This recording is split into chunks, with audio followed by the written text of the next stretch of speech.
سروک حکومت هرما کردستانی داخویانیک درباره کورونای و رنمایند بارانبرد هاتی بریاردان بلاف کر گوتکو خلک کردستانی نبیانی روشن دجواره امی دی پێکve دی وی شەرê کۆرۆنayê de serbikevin hevîdarin bi kêmtirîn zerar serbikevin.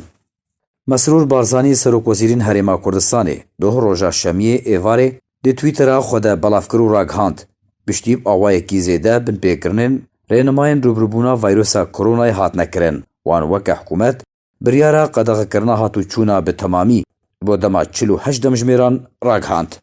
Mesrûr Barzanî her wiha gotku pabendbûna rênemayan gelek giring e ji xelkê daxwaz kir ku di malên xwe de bimînin û dernekevin. Wezareta Navxwe ya Herêma Kurdistanê biryar da li hemû parêzgehên Herêma Kurdistanê hatûçûna otomobîl û bi piyan de bi temamî were qedexekirin. O biryar du çarê meha Nîsanê demjimêr 12 Nîvro keta warî cîbicîkirinê de. Li Herêma Kurdistanê tanha 214 kes pêketiyên vîrusa koronayê hene.